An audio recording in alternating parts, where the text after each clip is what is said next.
membangun polanya di mana? Membangun polanya adalah terbiasa keluar rumah, udah siap tuh sanitizer, ya kan? Yes. Masker gitu ya, dan kita dalam keadaan yang bersih. Dan yang paling penting adalah kita dalam keadaan yang sehat. Ya, itu penting. Nah, itu kita menyadari.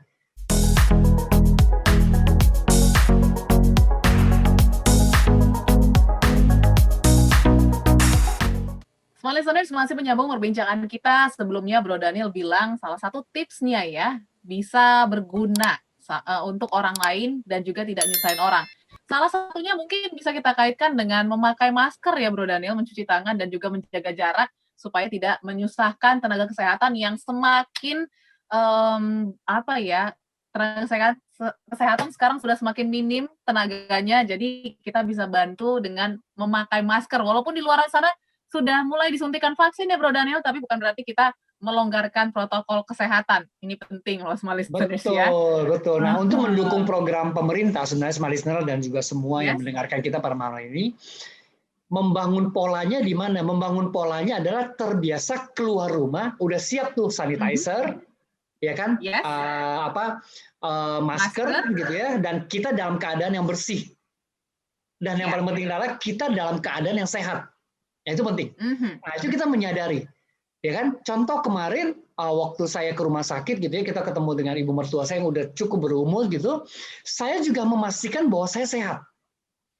Nah, itu satu pola. Kita sadar gitu. Nah, ketika saya ketemu pun saya menggunakan masker.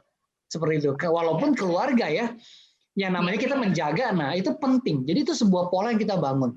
Supaya kita tidak menimbulkan kecemasan bagi orang lain, kita tidak menimbulkan satu kerugian juga bagi orang lain seperti itu. Ya kan? Nah, kita menjaga diri kita dan juga kita menjaga orang lain. Nah, itu sebuah pola yang sederhana sebenarnya. Tapi kadang-kadang kita memberontak. Kita menyiapkannya aja, enggak lah, gampangnya itu meremehkan. Nah, itu waktu kita meremehkan dan menggampangkan, itu kita terpola untuk menjadi orang yang meremehkan sesuatu gitu loh, tanpa kita sadari. Ya kan? Nah, pada malam hari ini saya ingin mengajak kita membangun. Membangun berarti sebuah kata kerja. Kita melakukannya dengan sadar. Seperti itu, Audrey. Nah, ketika kita melakukannya dengan sadar, ada P yang pertama apa? Perhatikan. Perhatikan. Iya, P yang pertama itu adalah perhatikan. Nah, itu penting banget untuk kita tahu. Kenapa menjadi perhatikan? Karena ada hal-hal yang kita harus perhatikan dan kita periksa lagi, kita lihat lagi. Kita flashback lagi seperti itu. Ya kan? Jadi kita periksa, kita perhatikan lingkungan kita, diri kita, keluarga kita, pekerjaan kita, apapun yang kita lakukan, kita lihat lagi ulang. Apakah ini sesuatu yang kita lakukan dengan baik atau enggak gitu. Nah, dengan pandemik ini sebenarnya Audrey, Small Listener, kayak tadi saya sampaikan di sesi kedua bahwa kita tuh sebenarnya lebih banyak waktu untuk diri kita sendiri gitu. Jadi waktu untuk kita merenungkan, merefleksikan, memeriksa diri kita gitu ya, untuk memperhatikan apa yang kita lakukan. Jadi mulai kita membuang hal-hal yang tidak perlu. Saya kasih contoh gini satu, Audrey, Small Listener. Saya suka berolahraga naik sepeda. Karena saya tahu bahwa ketika ngumpul-ngumpul itu nggak baik, ketika mendatangi kerumunan itu kurang baik gitu ya. Jadi saya tidak lakukan itu. Nah, itu salah satu contoh saya perhatiin. Lalu jadi istilahnya bersepeda solo. Jadi keluar dari rumah, sepeda, target selesai, pulang gitu ya, lalu kita mengerjakan yang lain.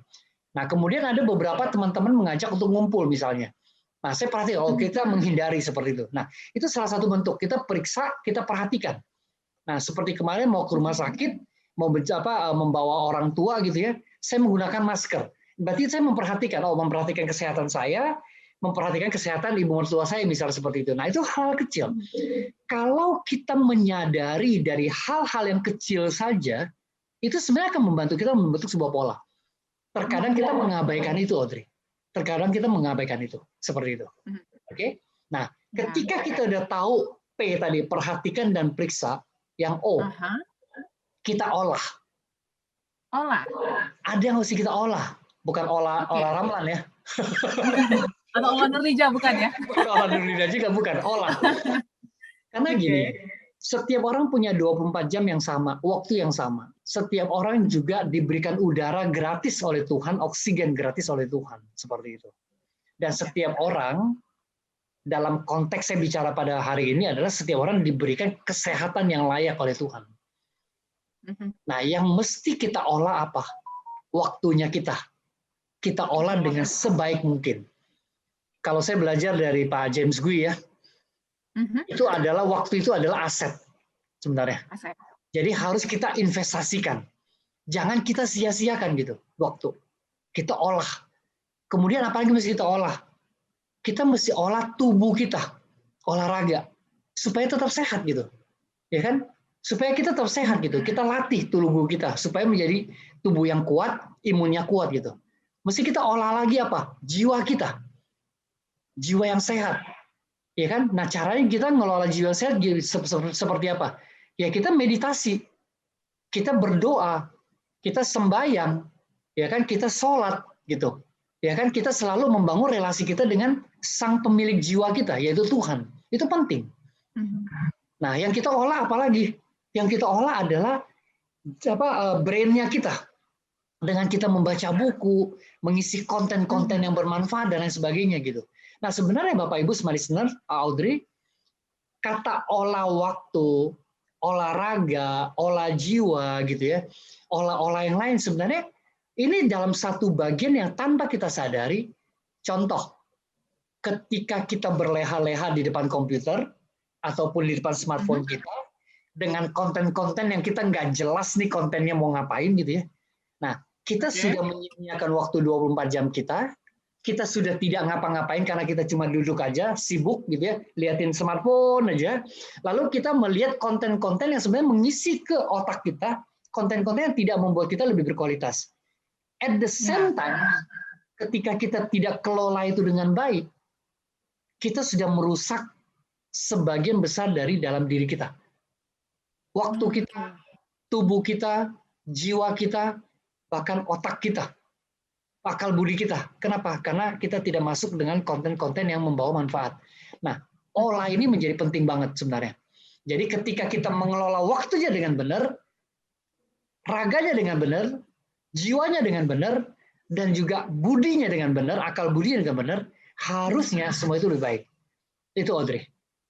Oke, jadi sebenarnya inti dari segalanya ini adalah kita harus sadar dulu ya, Bro Daniel ya. Kadang kita gitu, nggak apa ya, nggak aware sama hal-hal sekitar kita sehingga ya udah jadinya terpola begitu saja. Ya. Oke, yang bertanya Bro Daniel, sekarang kan banyak sekali distraksi digital gitu ya. Pasti sulit untuk membangun pola. Tapi ada nggak sih pengalaman Bro Daniel atau cara kita untuk membangun pola dibantu dengan dunia digital yang ada? Silakan Bro Daniel. Karena banyak dari kita tidak menyadari hadirnya internet pada saat ini.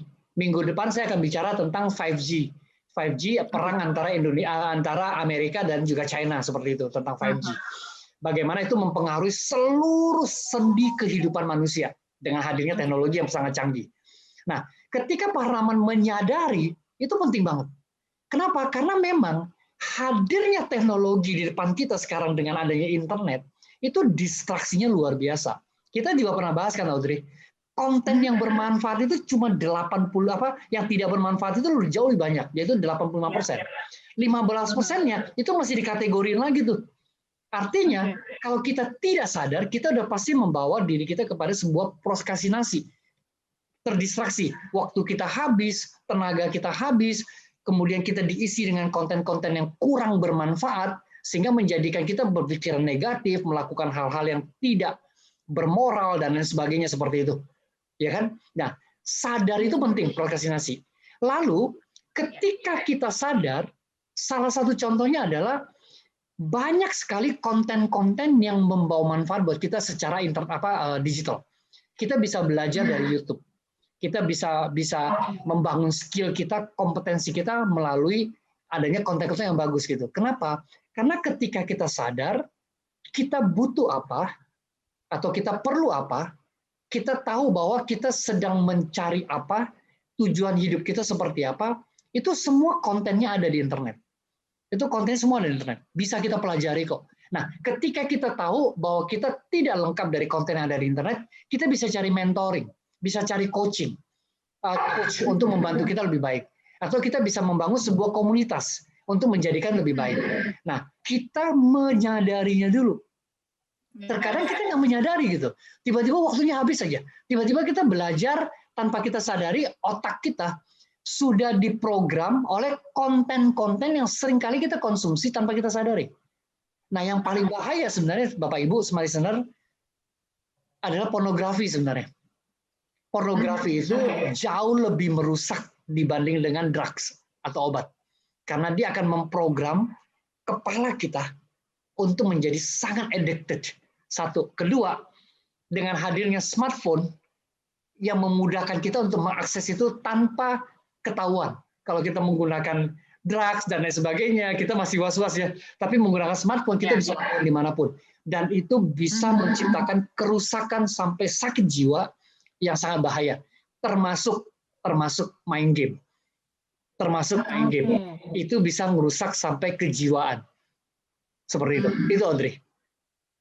Sudah langkah yang tepat lah pokoknya Anda menyadari dulu ada distraksi ya di dunia digital ini.